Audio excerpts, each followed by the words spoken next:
Padre que estás en el reino de los cielos, en este momento, Señor, a ti te damos la honra, te damos la gloria. Agradecemos, Señor, el grande amor y la grande misericordia que hay en ti. Bendito eres. Padre, estamos pidiendo en este momento que tú des de tu amor, de tu gracia, de tu perdón, de tu consuelo, que tú des de tu sanidad, para que podamos, Señor, fortalecernos a través de ti, para que podamos, Padre, sentir ese apoyo, esa ayuda, y podamos nosotros seguir confiando, seguir creyendo que tú tienes grandes cosas preparadas para nuestra vida. Gracias, Padre. Bendito eres. Te pedimos, Señor, que sigas siendo en nosotros, que nos sigas ayudando, que nos sigas fortaleciendo, que sigas guiando nuestra vida, que perdones, Padre, las ofensas que cometemos constantemente hacia tu santidad, y que nos ayudes a vivir una vida de acuerdo a lo que tu palabra nos marca. Gracias, Señor. Bendito eres. Padre, manda sanidad a quien la necesite. Dale puerta al que necesite una puerta abierta. Abre las ventanas de los cielos al que necesite ventanas abiertas.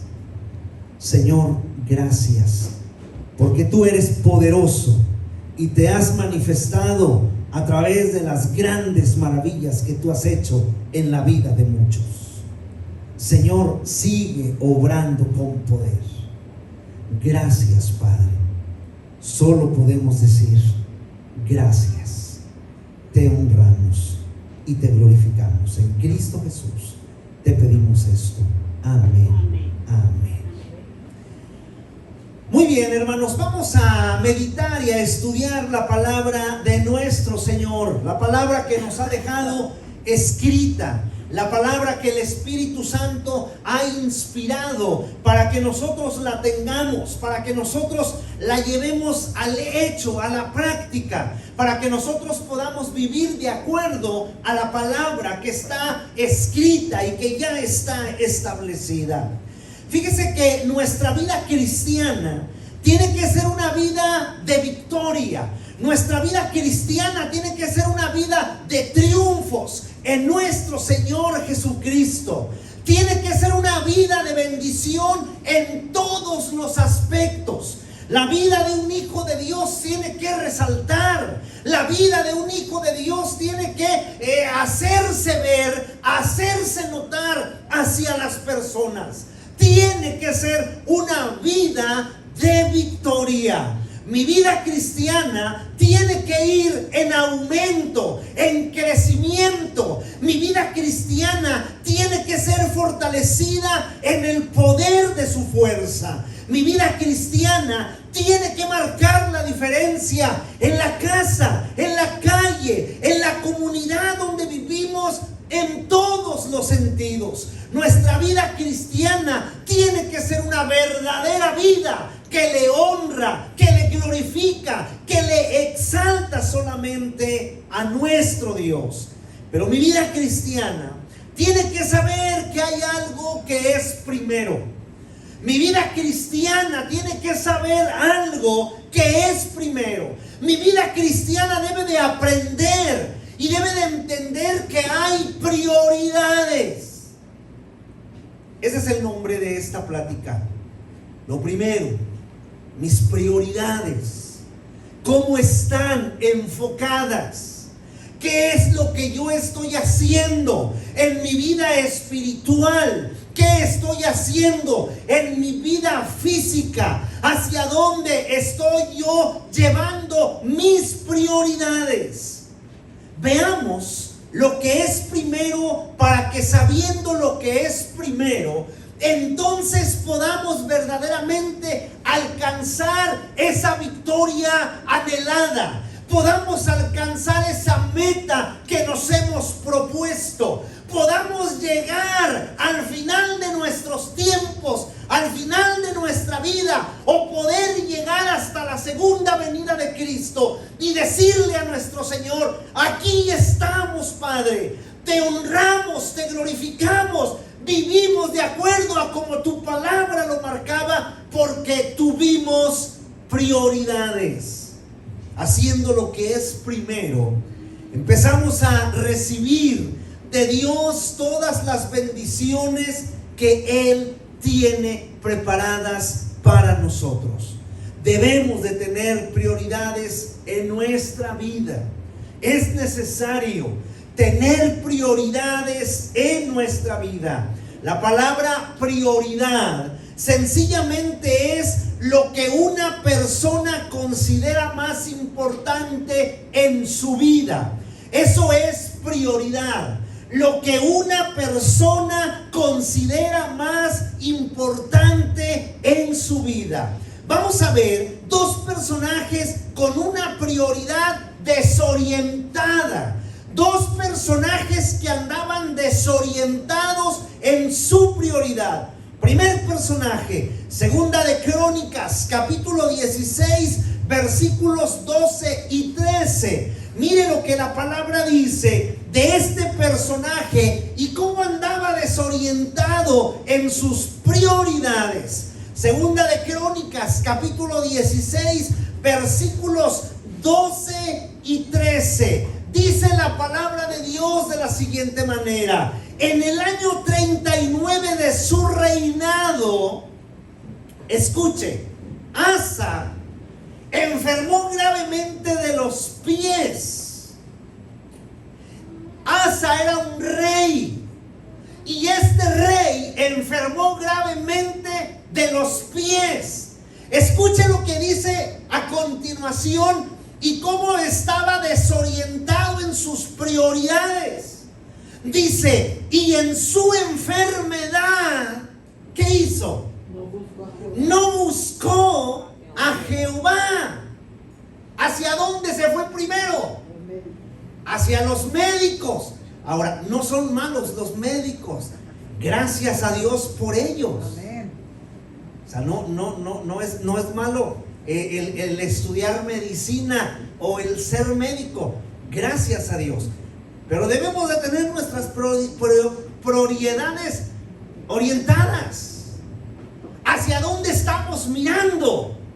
La palabra dice que Asa se enferma y sus prioridades, estaban mal orientadas. Estaba equivocado, su vista estaba puesta en lo material. La palabra dice que en su enfermedad no buscó a Jehová, sino a los médicos. Versículo 13 dice, y durmió Asa con sus padres y murió en el año 41 de su reinado. ¿Cuántos años duró su reinado? Al inicio del versículo 12 dice que era el año 39 de su reinado. Y murió en el año 41 de su reinado. ¿Cuántos años duró su reinado? 2 años. Porque enferma y tiene sus prioridades desorientadas. No busca a Dios, busca a los hombres para que le ayuden. Segundo personaje.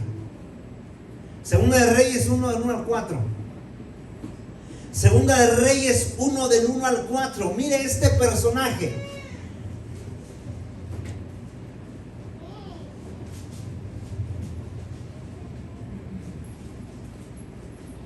¿Lo tiene?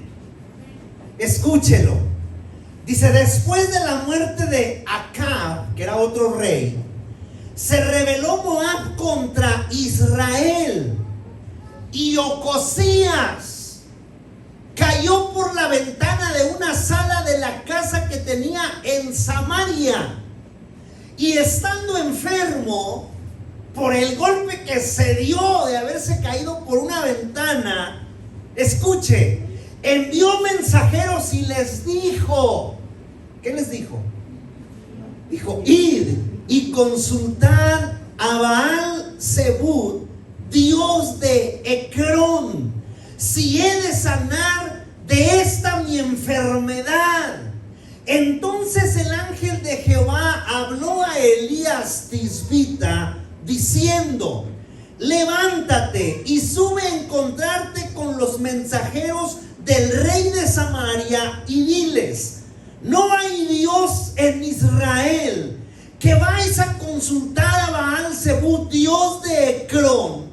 Por tanto, así ha dicho Jehová: del lecho en que estás no te levantarás, sino que ciertamente morirás. Y Elías se fue. Prioridades desorientadas. ¿Qué fue lo que hizo Ocosías? Cae de una ventana, se golpea su cuerpo, queda mal, comienza a enfermarse, manda unos siervos que vayan a consultar a el dios de Ecrón, que se llamaba Baal-zebub. Pregúntenle si voy a salir de esta enfermedad. Pero él sabía que este Baal-zebub tenía ojos pero no ve, tenía manos pero no toca, tenía oídos pero no oye, dice la palabra. Y a pesar de eso, manda consultar a Baal-zebub. Entonces el profeta Elías Tisbita es enviado por Dios. Dile: pues ¿acaso no estoy yo que todo lo puedo? ¿Por qué andan consultando por otra parte? Y le vas a decir esto: así ha dicho Jehová, del hecho en que estás no te levantarás, sino que ciertamente morirás. Nada más eso le dijo, y dice la palabra que Elías se fue. ¿Cómo están nuestras prioridades? ¿A quién buscamos? ¿A quién adoramos? ¿A quién exaltamos su nombre? ¿Cuáles son sus prioridades? ¿Dónde las tiene orientadas? ¿Hacia quién está viendo? ¿Hacia quién está adorando? ¿Hacia quién está glorificando? Sus prioridades, ¿hacia dónde se encuentran?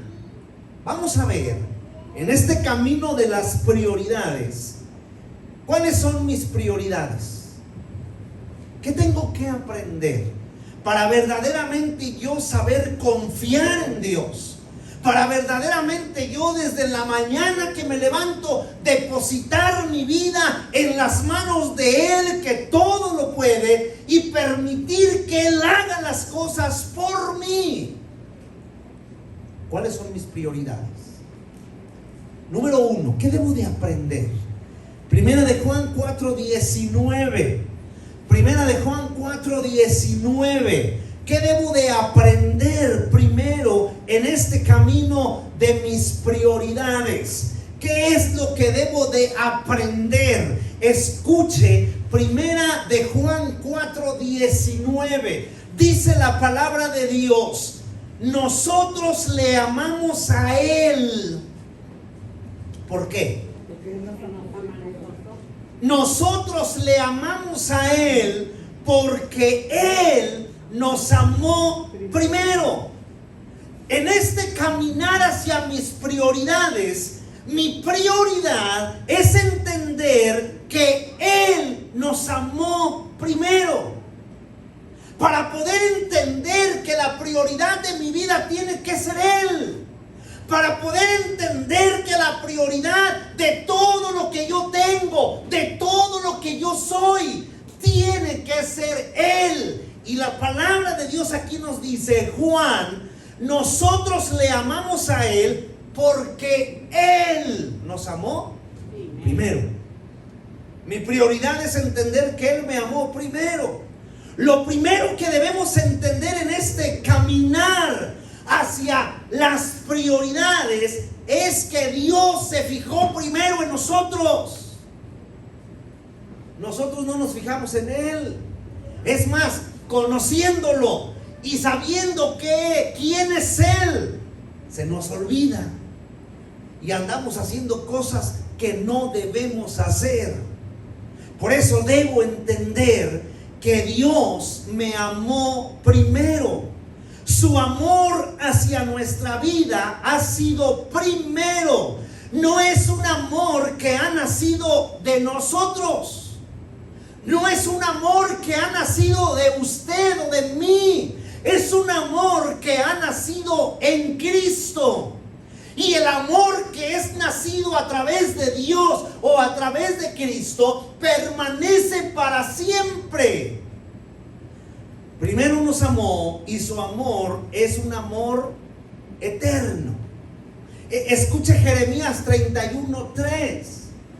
Porque el amor entre nosotros es un amor pasajero, es un amor que olvida, es un amor que no es un amor real. El amor de Dios hacia nosotros es eterno, es verdadero, no olvida, es real. Mire lo que dice Jeremías 31:33. Dice la palabra: Jehová se manifestó a mí hace ya mucho tiempo diciendo. ¿Qué dice Dios? Con amor eterno te he amado. ¿Cómo es el amor de Dios hacia nuestra vida?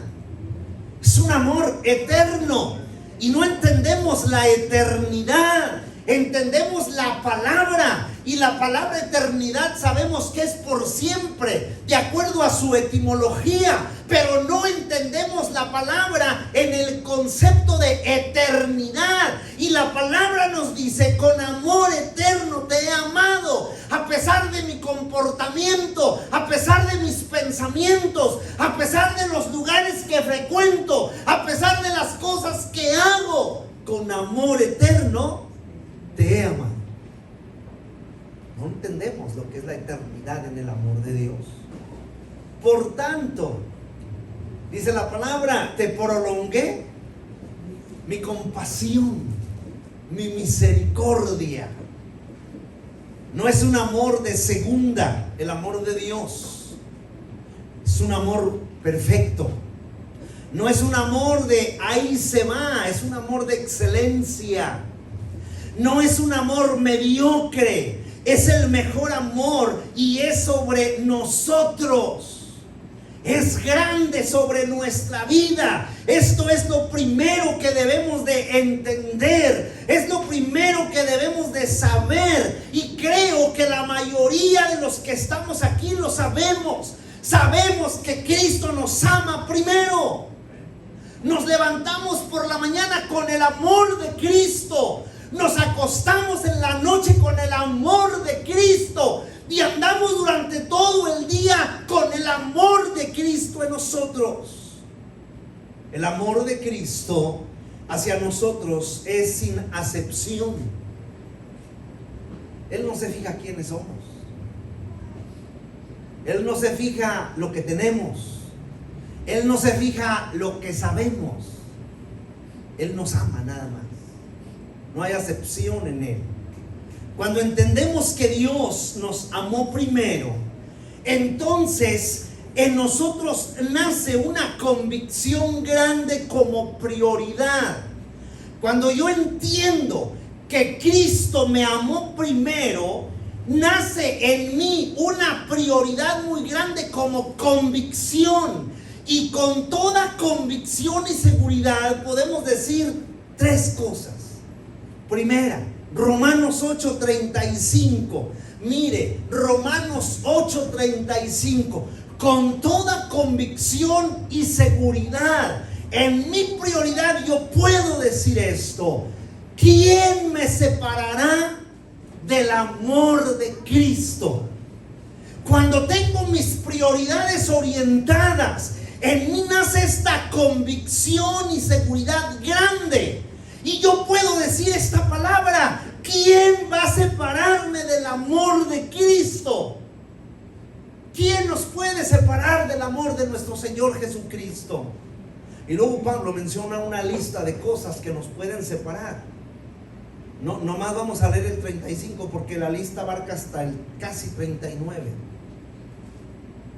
La lista del 35 dice: tribulación, o angustia, o persecución, o hambre, o desnudez, o peligro, o espada. Ha nacido en nosotros una convicción maravillosa y hoy podemos decir: ¿quién se atreve a separarnos del amor de Cristo, sabiendo que mi prioridad es saber que Él me amó primero. Podemos decir 2 Corintios 5:14. Mire lo que podemos decir. 2 Corintios capítulo 5 versículo 14. Mire lo que podemos decir. La palabra de Dios dice: porque el amor de Cristo nos constriñe, pensando esto, que si uno murió por todos, luego todos murieron. Yo puedo decir que el amor de Cristo me constriñe cuando yo entiendo mi prioridad. Entonces yo digo, el amor de Cristo constriñe mi vida. La palabra constreñir significa obligar. Y hoy me obligo. ¿Y me obligo a qué? A durante el día no decir malas palabras, a durante el día no mentir, no tomar, no fumar. Nadie me lo prohíbe, nadie me dice que no lo haga. El amor de Cristo me constriñe, me obliga a hacerlo. Y yo no lo hago. ¿Por qué? Porque el amor de Cristo está en mí. Porque yo sé que Cristo me ama. Y por un cigarro, una cerveza, una mala palabra, una mentira, perder la salvación. Cuidado. El amor de Cristo nos constriñe, nos obliga. Eso es convicción. Pero debemos de tener prioridades. Filipenses 3:7, también podemos decir esto. Mire lo que dice la palabra de Dios. Podemos decir esto. Filipenses 3:7 dice el apóstol Pablo en este pasaje, dice: pero cuántas cosas eran para mi ganancia. El apóstol Pablo había ganado mucho, tenía muchas cosas materiales, físicas. Tenía una residencia romana, tenía un estudio bajo los pies del mejor maestro que existía, llamado Gamaliel. Era parte de la tribu de Benjamín, era hebreo de hebreos, era parte del Sanedrín, miembro de los ancianos de Israel. Y probablemente tenía hasta posesiones, tenía algunos terrenos o algunas casas. Pero dice: pero cuántas cosas eran para mi ganancia, las he estimado como pérdida por amor de Cristo. Podemos decir que las cosas materiales no ocupan el primer lugar en mi vida. Cristo es lo que tiene que ocupar el primer lugar. Las cosas materiales se ocupan, sí. Las cosas materiales sirven, sí. Pero Cristo tiene que ser el primer lugar para que las cosas materiales funcionen. Porque si nosotros estamos trabajando, si estamos edificando y no tenemos a Cristo en primer lugar, en vano está la guardia y los trabajadores haciendo. ¿Por qué podemos decir con tanta seguridad estas tres declaraciones? ¿Por qué podemos decir que nos separará del amor de Cristo? ¿Por qué podemos decir que el amor de Cristo nos obliga? ¿Por qué podemos decir que todo lo que habíamos ganado ahora lo tenemos por basura por amor a Cristo? ¿Por qué lo podemos decir? Romanos 5:5. Escuche por qué lo podemos decir. Romanos capítulo 5 versículo 5. Ahora lo podemos decir por estas palabras que escribe el apóstol Pablo: y la esperanza no avergüenza, porque el amor de Dios ha sido derramado en nuestros corazones. ¿Por medio de quién? Del Espíritu Santo que nos fue dado. Porque ya ha sido derramado el amor de Dios sobre nosotros.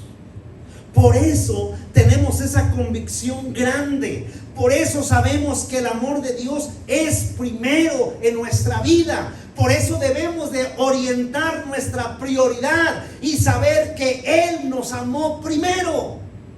Y de ahí el amor hacia todas las demás cosas. Número 2, ¿cuáles son mis prioridades? Lucas 6:42.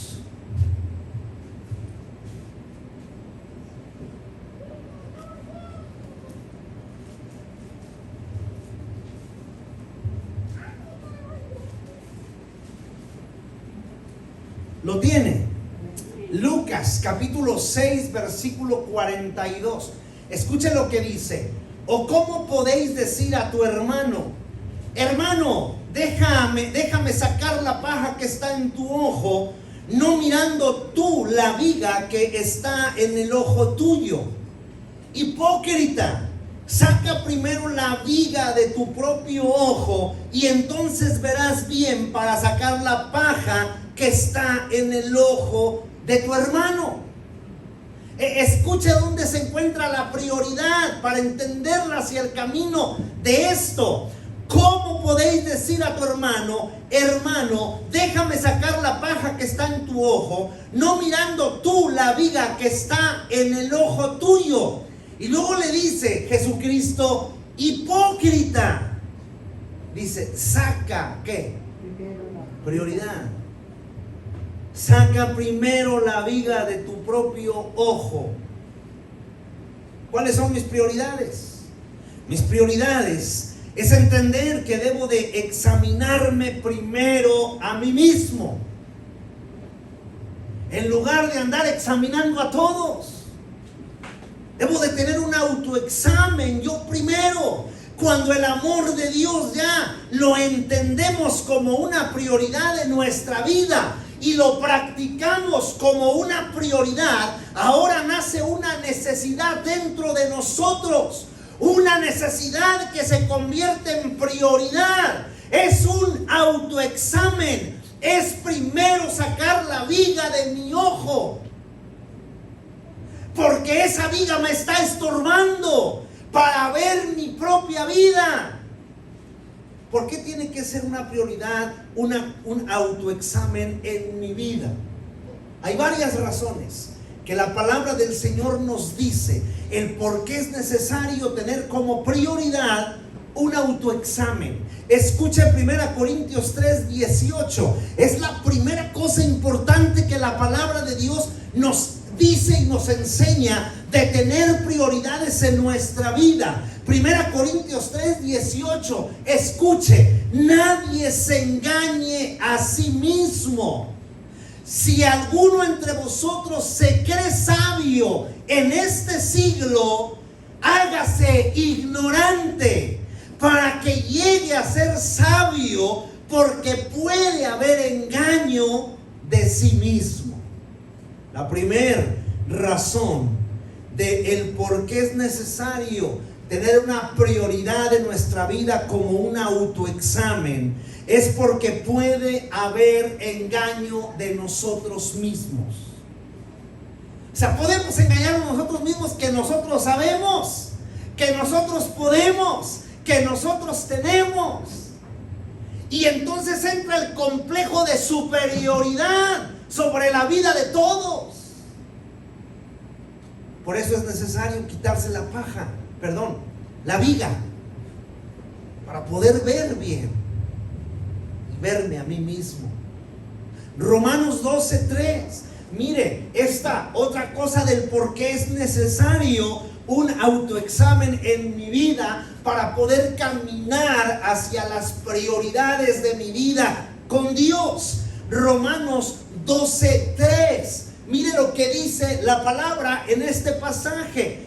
Digo pues, por la gracia que me es dada, a cada cual que está entre vosotros, que no tenga más alto concepto de sí que el que debe tener, sino que piense con cordura, conforme a la medida de fe que Dios repartió a cada uno. La segunda razón es porque se puede perder el concepto de sí mismo. Podemos perder el suelo, podemos sentirnos arriba de todos, y es necesario que nosotros no tengamos más alto concepto de lo que somos, nada más lo que somos. y siempre los pies sobre la tierra, sabiendo que Cristo nos amó. Filipenses 2:3. Filipenses 2:3. Hay una tercera razón. Filipenses 2:3. Mire lo que dice la palabra de Dios. Filipenses 2:3. Porque es necesario sacarse esa viga que está estorbando a nuestro ojo. Dice: nada hagáis por contienda o por vanagloria. O sea, todas las cosas que usted puede hacer para la gloria de Dios, no las haga por contienda, por pleito, por problema. No las haga para vanagloria, para que le aplaudan, para que le den las gracias. Dice: antes bien con humildad, estimando cada uno a los demás. ¿Por qué es necesario un autoexamen? Porque los demás deben de ser superiores a ti o a él mismo. La tercera razón es porque se puede perder el piso y sentirse superior a los demás. Debemos de tener cuidado. Cuando me he autoexaminado a mí mismo, he quitado la viga que estaba en mi ojo como prioridad, entonces ahora yo puedo tener algo maravilloso para Dios. Y comienza mi viaje en las prioridades. Número 3, 2 Corintios 8:12. 2 Corintios capítulo 8 versículo 12. Escuche: cuando yo he entendido que Cristo me ama, cuando yo he entendido que debo de sacarme lo que está estorbando para tener un autoexamen en mí y poder vivir bien, poder hacer las cosas para Dios de acuerdo a como Él quiere que yo las haga, entonces comienzo mi prioridad en mi vida. 2 Corintios 8:12. Escuche: porque si primero, prioridad, hay voluntad dispuesta, será aceptada según lo que uno tiene y no según lo que no tiene. ¿Cuáles son mis prioridades? Mi prioridad es entender que primero mi voluntad tiene que estar dispuesta. Comienzo en mi caminar. Sé que Cristo me ama. Sé que me he sacado esa viga que me estaba estorbando para poder verme primeramente a mí. Y entonces ahora mi voluntad está dispuesta para Dios. La vida de un cristiano requiere de voluntad dispuesta, requiere de voluntad buena. Si no es así, se cae en el engaño de la religiosidad. Buena voluntad. Si usted quiere servir a Dios, tiene que hacer de buena voluntad. Y si usted no lo quiere hacer, de todos modos, lo que no quiso hacer usted se va a hacer. Si usted no quiere cantarle a Dios, Dios no necesita que nosotros le cantemos. Hay alguien que siempre le va a cantar. Por eso es de buena voluntad. Sin voluntad dispuesta, es posible que nunca comprendamos y vivamos lo que es vivir en Cristo. Cuando yo no tengo voluntad dispuesta, yo no comprendo y yo no entiendo lo que el apóstol Pablo expresó en Gálatas 2:20. No lo voy a entender. Cuando mi voluntad no está dispuesta, cuando mi prioridad no está dispuesta en mi voluntad hacia el servicio a Dios, no entiendo Gálatas 2:20. ¿Qué dice Gálatas 2:20? Dice: ya no vivo yo. ¿Quién vive en mí? Pero cuando no hay voluntad dispuesta, nada más es un versículo de memoria. Nada más es un versículo que está en mi mente. Pero cuando hay voluntad dispuesta, yo entiendo que Joel ya no vive y que ahora en Joel vive Cristo. Si no existe voluntad dispuesta a practicar la voluntad de Dios, si no es una realidad de nuestras vidas, nos estamos engañando a nosotros mismos, haciéndonos creer nosotros mismos que nosotros estamos haciendo, que nosotros estamos sirviendo, que nosotros estamos entregando. ¿Cómo nace como prioridad la voluntad dispuesta en la vida de muchos cristianos? ¿Cómo ha nacido esa voluntad dispuesta? ¿Por qué muchos de los que estamos aquí tenemos una voluntad dispuesta para el Señor? ¿Cómo comenzó esa voluntad? Mateo 21, 28 al 29. Mire cómo comenzó esa voluntad dispuesta en la vida de muchos. Mateo capítulo 21, versículos del 28 al 29. Mire lo que dice la palabra de Dios. Dice: pero ¿qué os parece? Un hombre tenía 2 hijos, y acercándose al primero le dijo: hijo, ve hoy a trabajar a mi viña. Respondiendo él dijo: no quiero. O sea, no tengo ganas de ir a trabajar a la viña. Pero después, ¿qué? Arrepentido. Bueno, ¿dónde ha nacido como prioridad la voluntad dispuesta en la vida de muchos cristianos? Ha nacido en nuestro arrepentimiento, en que muchas veces decimos no a la palabra y terminamos haciendo lo que la palabra de Dios dice por arrepentimiento. Arrepentido fue a servir. Pero ¿por qué fue arrepentido? ¿Por qué este hijo, después de que dijo no quiero, se arrepiente y va? ¿Por qué fue arrepentido? Filipenses 2:13. Mire por qué fue arrepentido.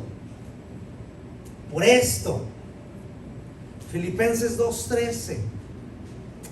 Dice la palabra: porque Dios es el que en vosotros produce así el querer como el hacer por su buena voluntad.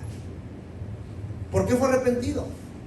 Porque Dios es el que produce, es el que trabaja en nosotros para hacer de acuerdo a su buena voluntad. Él es el que hace que nosotros queramos. Él es el que hace que nosotros hagamos, aunque no queramos. Y cuando Dios comienza a trabajar en la vida de la voluntad dispuesta, entonces se convierte en una necesidad para la persona. Servir se le convierte en una necesidad. Servir va a ser su prioridad y lo va a hacer constantemente. Mire, el apóstol Pablo, 1 Corintios 9:16. Mire lo que dice el apóstol Pablo en este pasaje. Cuando comienza la persona a trabajar en su prioridad dispuesta, entonces esta se convierte en una necesidad. Escuche 1 Corintios 9:16. Dice la palabra: pues si anuncio el evangelio, no tengo por qué gloriarme, porque me es impuesta necesidad. Y ay de mí si no anunciare el evangelio. No es una obligación, es una necesidad. Y la voluntad dispuesta lo sabe, que estamos sirviendo por necesidad. Estamos sirviendo porque muchos son los llamados y pocos los escogidos. La voluntad dispuesta lleva al ser que tiene el amor de Dios a servir a su Dios, porque sabe cuál es su prioridad. Recuerden que debemos de tener prioridades en nuestra vida como cristianos que somos. Recuerde estas palabras que Cristo las dijo y que muchos de nosotros nos las sabemos. Cristo dijo: nadie puede servir a 2 señores. Cristo lo dijo. Nadie puede servir a 2 señores. ¿Por qué? Puede aborrecer a uno y amar al otro. Puede estimar al uno o menospreciar al otro. No podemos servir a Dios y a las riquezas. Recuerde que hay prioridad. Seamos como Joab, hijo de Sarvia. Un personaje que tuvo una prioridad. Joab, hijo de Sarvia. Con este versículo terminamos. Primera de Crónicas 11:6. Mire qué fue lo que hizo Joab.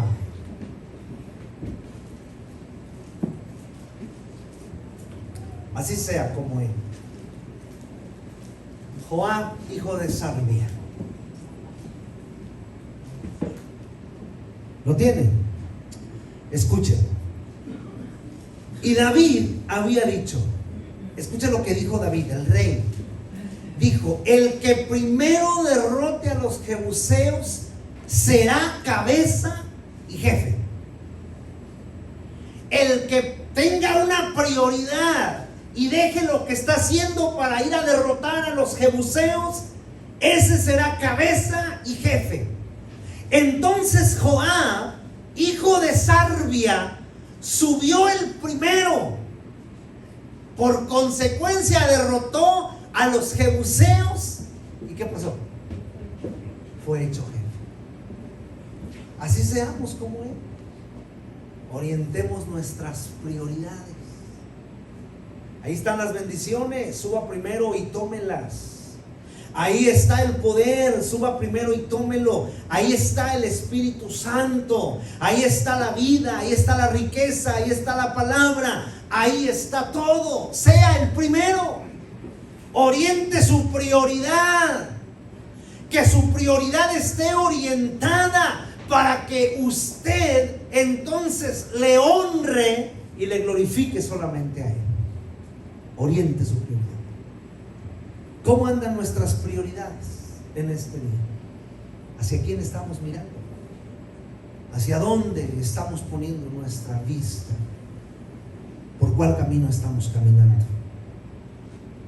¿Dónde está su prioridad? Que Dios le bendiga grandemente.